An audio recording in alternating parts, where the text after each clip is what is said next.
அனைவருக்கும் வணக்கம். குருவடி சரணம். ஐந்து கரத்தனை ஆனை முகத்தனை இன்றின் இளம்பெறி போலும் மீற்றினை நந்தி மகந்தனை ஞான குழந்தினை புந்தியில் வைத்து போற்றுகின்றேன்.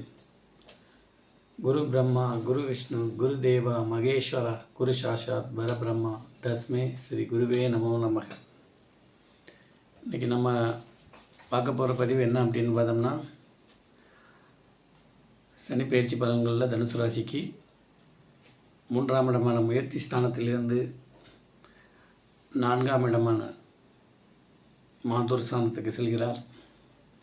இப்போ 4ஆம் பாவகத்தில் சனி போகின்ற காரணத்தினால் தாயை விட்டு பிரிந்து வெகு தூரம் செல்லக்கூடிய அமைப்புகள் சில பேருக்கு இருக்குது. 4ல் வரக்கூடிய சனி வண்டி வாகனங்கள், வீடு சம்பந்தப்பட்ட பிரச்சனைகள், டாக்குமெண்ட்ரி சம்பந்தப்பட்ட பிரச்சனைகளை கொடுப்பார்கள்.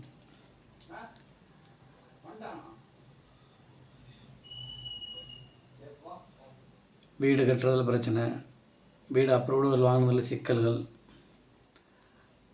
வாகனங்களுக்கு இஎம்ஐ போயிட்டுருக்கிறதுல சிக்கல்கள், இல்லை வண்டி பழுதாகி பிரச்சனைகள், இல்லைன்னா ஏற்கனவே பிரச்சனையான வண்டியை நம்ம போய் தெரியாமல் வாங்கிறது, இந்த மாதிரி சிக்கல்கள்லாம் வரக்கூடிய அமைப்புகள் உண்டு.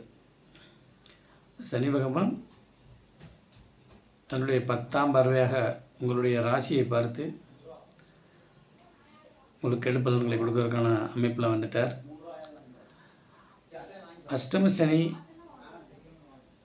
அதில் பாதி அளவுக்கு தான் இந்த அஷ்டம சனி இருக்கக்கூடிய அமைப்பு. இதில் வருஷத்தின் பிற்பகுதி 2025 பிற்பகுதியில் உங்களுக்கு குரு பயிற்சி வேறு இருக்குது. அப்போ அந்த குரு பார்வை உங்களுக்கு உங்கள் ராசிக்கு 7ஆம் இடத்துல போய் குரு அமர்ந்து உங்கள் ராசியை பார்த்து வரக்கூடிய பிரச்சனையிலேருந்து மீண்டு செல்வதற்கான வாய்ப்புகளை கிடைக்கும். ராசி பாவத்துவமாக இருக்கும்போது குரு பயிற்சியால் உங்களுக்கு பெரிய நன்மைகளை விட அந்த பிரச்சனையை பேஸ் பண்ணுறதுக்கான தகுதியை மட்டும்தான் கொடுக்குமே தவிர, ராசி பாவத்துவமாக இருக்கும்போது குரு பயிற்சி உங்களுக்கு பெரிய நன்மைகளை செய்து விடாது. பிரச்சனைகளிலிருந்து மீண்டு வர்றதுக்கான வழிவகைகளை மட்டும்தான் செய்யுமே தவிர நல்ல பலன்களை செய்வதற்கான வாய்ப்புகள் குறைவு தான். அதற்கு அடுத்து பார்த்தோம்னா ராகு, இப்போ 4ஆம் இடத்துல இருக்கக்கூடிய ராகு உங்களுக்கு 3ஆம் இடத்துல வருவார் முயற்சி ஸ்தானத்தில். அது ஒரு நல்ல அமைப்பு. சாயாகிரகங்கள் 3ஆம் பாவங்களில் வருவது ஒரு முயற்சி ஸ்தானத்தை வரக்கூடிய அமைப்பில் மீடியா சம்மந்தப்பட்டது, சின்ன திரை பெரிய திரை சம்மந்தப்பட்ட அமைப்புகளில் உள்ள போகிறவங்களுக்கு நல்ல வாய்ப்புகளாக இருக்கும். இதில் கூடுதலாக என்ன தகவல் அப்படின்னு பார்த்தோம்னா, சனி குரு பயிற்சி ஆகும்போது அந்த பாவங்களில் ஏதேனும் ஒரு கிரகம் இருக்கணும். இருந்தால் மட்டுமே அது கூடுதலாகவோ குறைவாகவோ செய்யும். இப்போ குரு பயிற்சியாக மிதுனத்துக்கு போகிறாருன்னா, இங்கே மிதுனத்தில் ஏதேனும் செவ்வாயோ சூரியனோ சுக்கிரனோ இந்த மாதிரி கிரகங்கள் இருக்கும்போது அதன் மீது பயணம் செய்யும்போது அந்த கிரக காரத்துவங்களை உங்களுக்கு நல்ல அமைப்பில் செய்வார். அது மாதிரி இப்போ சனி 4ஆம் இடத்துக்கு போகிறார். அப்போ அங்கே சுக்கிரனோ குருவோ சுப கிரகங்கள் இருந்தால் சனி அதன் மீது போகும்போது நல்ல பலன்களை, தொழில் அமைப்புகளில், திருமண அமைப்புகளில், குழந்தை அமைப்புகளில் நல்ல பலன்களை செய்வார். ஒருவேளை இங்கே ராகுவோ கேதுவோ இல்லை சனியே அமர்ந்து சனி மேலே சனியோ போகக்கூடிய அமைப்புகளில் கண்டிப்பாக சிக்கல்கள் வரக்கூடிய அமைப்பு. 4ஆம் இடத்து சனி பெரிய கெடுபலங்களை உங்களுக்கு தனுசு ராசினருக்கு செஞ்சு விடாது. ஒரு 50லேருந்து 60% நல்ல பலன்கள் நடப்பதற்கான தசாபுத்தியின் அடிப்படையில் வாய்ப்புகள் உண்டு. அதுபடி உங்களுடைய ஜனனகால ஜாதகத்தில்